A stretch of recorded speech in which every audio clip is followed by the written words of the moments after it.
All right, let's quickly get you up to speed with the latest in the Sushant Singh Rajput death probe case. The late actor's family has now come out and made some very serious charges. They claim that a honey trap gang is actively trying to tarnish Sushant's image and prove that the actor was mentally ill. India Today has also accessed call data records of the late actor that hint at a widening gap between him and his family. Here's the full report.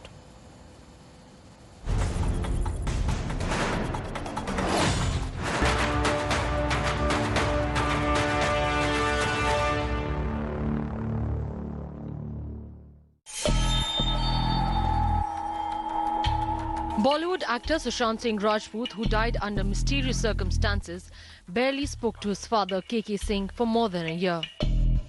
India Today has exclusively accessed call data records of Sushant Singh Rajput. The call records appear to show a widening gap between the actor and his family. He dialed his father twice in May 2020. Before that, a few calls were made in October and November last year. After November 2019, the late actor had no telephonic conversation with his sister Priyanka. Just a few days back, Riya had released WhatsApp chats with Sushant where he allegedly accused his sister of trying to manipulate his aide Siddharth Pithani. Sushant's family had claimed that Riya had manipulated the actor into blocking them access to him. While Sushant's relationship with his father and sister Priyanka seemed to be frosty, he communicated with his other sisters Meetu and Rani. The call records show an increase in interaction between the three in January, February and May. They also spoke to each other on June 8th, 6 days before his death. In their latest statement, Sushant's family has claimed that a honey trap gang is attempting to malign Sushant's image and that there is an attempt to paint Sushant as mentally ill. The family also claims that Mumbai police is shielding those responsible for Sushant's death. Bureau Report, India Today. All right, I want to connect to my colleague Devesh to get us up to speed with the latest developments, especially pertaining to the call records. Devesh, take us through especially the data that we have in terms of the call records. It does seem to suggest that Sushant wasn't actively in touch with his family. Yes, Preeti, the CDR of this particular number that was being used by Sushant Singh Rajput shows that he had spoken to his father in the month in 2019, and after that he directly spoke to him in May 2020. So there was a gap of around 6 months for the communication between the father and son. Other than that, there was a communication with his sister named Priyanka, and suddenly after that there have been no calls on this particular number, incoming or outgoing, to Priyanka or through Priyanka. After which Meetu Singh, another sister of Sushant, and Rani Singh have contacted Sushant Singh Rajput. They contacted him in October, and after that they've been in touch in January, February and then in May. On 8th of June, Sushant has contacted Meetu Singh and Rani Singh. 9th of June, Meetu Singh comes at Sushant's residence, and 8th of June is the same date when Riya left Sushant's residence and went back to her father's residence. 13th of June, Meetu Singh went back to her residence in Mumbai, and 14th of June this incident has happened. Appreciate you joining us, Devesh. Lots of angles right now being investigated. It is the endeavor of India Today to just sift the fact from a lot of fictitious news that is out there. Meanwhile, India Today has accessed pages of Sushant's diary from 2018 to 2019, where he is talking of his plans for the year 2020. Sushant had a blueprint of his plans very well laid out. The diary mentions about him making a possible Bollywood debut in the year 2020. The note also reveals that he wanted to set up a tech startup to help strugglers. The actor wrote about creating a film production house and a content creation team. All right, I want to connect right now to Munish to get us a larger understanding on, so Munish, the pages of the diary clearly seems to suggest that there was a plan that Sushant had in terms of the year 2020, which the family is now projecting, saying that this is a boy or this is a man who had a plan for 2020. How could he take his own life? Yeah, well, Preeti, this is important because if you see in perspective that, he met Riya in 2019. And what the family has alleged that till 2020, before meeting Riya Chakravarti, he was absolutely fine. Now, in 2018, this diary, it indicates that he had a future plan for 2020. He wanted to involve his friends and his sister, Priyanka. Priyanka's name is also mentioned in this. So overall, if you look at this diary note, it indicates that he had planned, but as the family has alleged in FIR that since since Sushant met Priyanka in 2019, since Sushant met Riya Chakravarti, I'm sorry for this, Riya Chakravarti in 2019, since then she was controlling his life, and that is when he started facing some mental issues, and that is why this becomes very important at this point of time. Even there was allegation that he was not close to family members, he was not speaking to his sister, but in this diary there is a mention of Priyanka also. So overall the perspective seems to be that the family is trying to indicate that this was a very sharp person who was very close to family. All right, appreciate you joining us, Munish, for that quick update. We're going to just now move on from the Sushant Singh Rajput angle, move on to what happened in Bengaluru last night. A link of a radical Islamic group has emerged in the Bengaluru violence probe, which saw widespread arson, vandalism, attack on police stations. 3 people have been killed in the massive clashes. SDPI convener Mujahid Pasha has confirmed that the outfit SDPI leader Muzammil Pasha had been arrested by the police. The arrest was made by DJ Hali police. Violence erupted in Bengaluru on Tuesday night over a Facebook message allegedly posted by a relative of Congress MLA against a particular community. The police was forced to open fire to control the mob, which attacked the DJ Hali and KJ Hali police stations. The mob also pelted stones at the residence of Congress MLA Akhanda Shrivasa Murthy.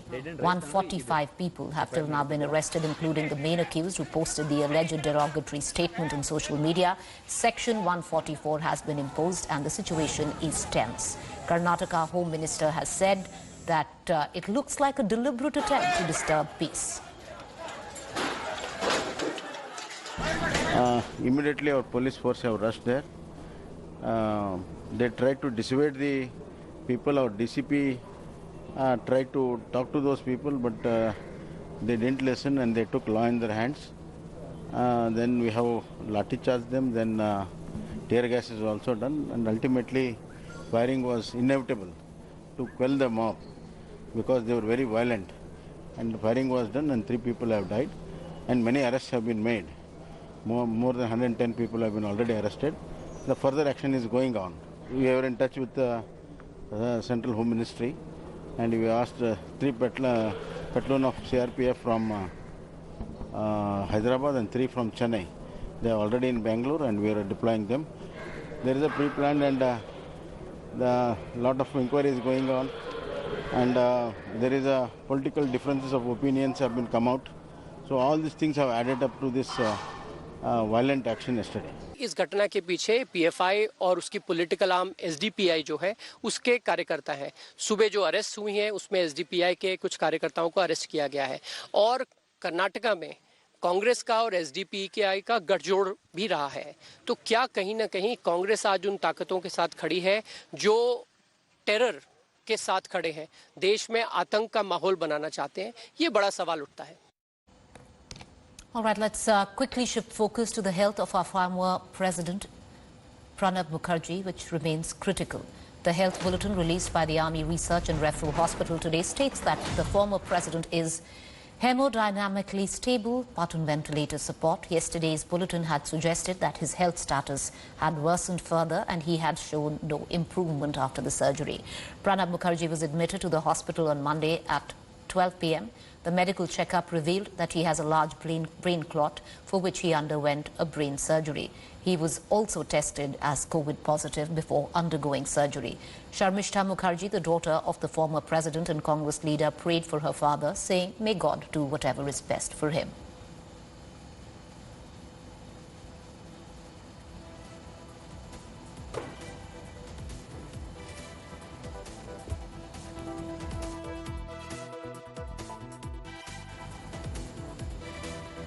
Meanwhile, Bollywood superstar Sanjay Dutt has been diagnosed with stage 3 of lung cancer. He was admitted to Leelavati Hospital after developing breathing problems. His wife, Manyata Dutt, in a press release, has thanked her fans, his fans in fact, for the well wishes and for Sanjay's speedy recovery.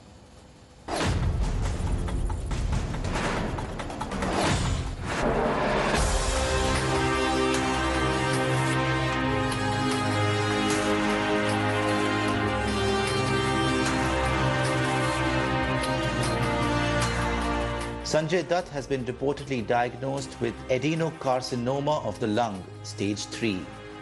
The 61-year-old actor was recently admitted to Leelavati Hospital as he complained of breathlessness. He did a COVID-19 test and the result was negative. Dutt was reportedly under Dr. Jaleel Parker's treatment and was discharged from the hospital on 10th August.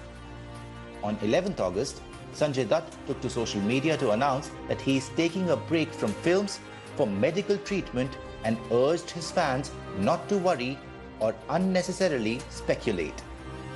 Dutt wrote, and we quote, "Hi friends, I'm taking a short break from work for medical treatment. My family and friends are with me and I urge my well-wishers not to worry or unnecessarily speculate. With your love and good wishes, I will be back soon." Rumor has it that the actor is devastated. The actor is reportedly worried about his little children who are currently in Dubai with mom Manyata Dutt. The cancer is curable but needs immediate and rigorous treatment. Hence, the actor will go abroad for the treatment. However, it is being said that if Sanjay Dutt does not get permission to travel to the US, he might go for treatment in Singapore. The family of the actor is expected to issue a statement about Dutt's health on Wednesday. It is notable that Dutt has a history of cancer in his family. Sanjay Dutt's ex-wife, Richa Sharma, who he married in 1987, died of a brain tumor in 1996. Sanjay Dutt's mother, superstar Nargis Dutt, succumbed to pancreatic cancer in 1981, just 3 days short of Sanjay Dutt's big screen debut, Rocky. Sanjay Dutt's father, Sunil Dutt, had succumbed to a heart attack in 2005. Reportedly, the actor also had a lung collapse in the 80s after he joined the film industry. He was sent to America for treatment. On the work front, Sanjay Dutt has a number of great upcoming movies like Sadak 2, Hera Pheri 3, Shamshera, KGF Chapter 2 and Bhuj, The Pride of India. सुना था कि प्यार कचरे को भी सोना बना देता है। आज देख लिया। Sadak 2 happens to be a sequel of the 1991 hit Sadak, which is a romantic entertainer, scheduled to release on 28th August 2020. Sadak 2 stars Sanjay Dutt, Alia Bhatt, Aditya Roy Kapoor, Pooja Bhatt and is directed by Mahesh Bhatt. Shamshera is another film that Sanjay Dutt will be seen in. It is an action-adventure film written and directed by Karan Malhotra, starring Ranbir Kapoor in the lead. Bhuj, The Pride of India, is a big-budget movie also starring Ajay Devgan. Besides Bollywood, Dutt will also be seen in the historical action movie KGF Chapter 2 in Kannada. According to reports, the actor has also signed an untitled movie to be directed by Mahesh Manjrekar. Sanjay Dutt, besides his contribution to Indian cinema, has been in the news for the wrong reasons as well, most notably for his run-in with the law in the 1993 Bombay Blast case. After serving his sentence, Dutt was released in 2016. Sanjay Dutt's life has received considerable media coverage, and in 2018, Sanju, इतना variety वाला life आपको किधर मिलेगा? Sanju, a biopic based on Sanjay Dutt's life, was released to positive reviews and a bumper box office collection. With a number of great projects ahead of him, we wish Sanjay Dutt a speedy recovery. Entertainment Bureau, India Today.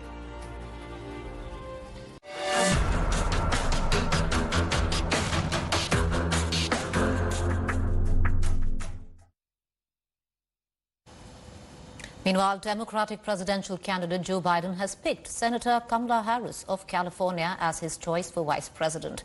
Harris, 55, is of Indian origin. She becomes the first non-white woman ever to get a major presidential ticket, ever in U.S. history.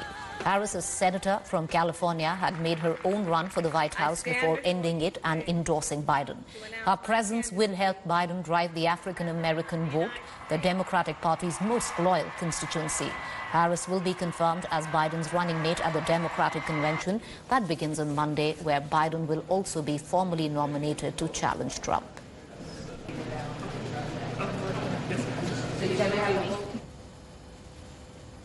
All right, as usual, we've reached the end of 7 at 7, and as usual, I'd like to end by busting certain claims that are masquerading to be facts, especially on social media. So there's a claim that's floating about. You might have seen it on WhatsApp group, suggesting New Zealand Prime Minister visited temples after declaring her country free of COVID. The fact check on that, well, Ardern visited a temple is nothing in connection with coronavirus. She did it as a community building measure.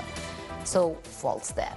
Let's get you another claim which is making the rounds of social media platforms. This picture there, which shows pathetic condition of government hospitals in Kashmir. The fact check on that. This viral picture is more than 4-year-old and is not even from India. It's actually from Egypt. So false again. Well, with these two fact checks, it's a wrap on 7 at 7. But do stay tuned. Up next is To The Point. Thank you for watching.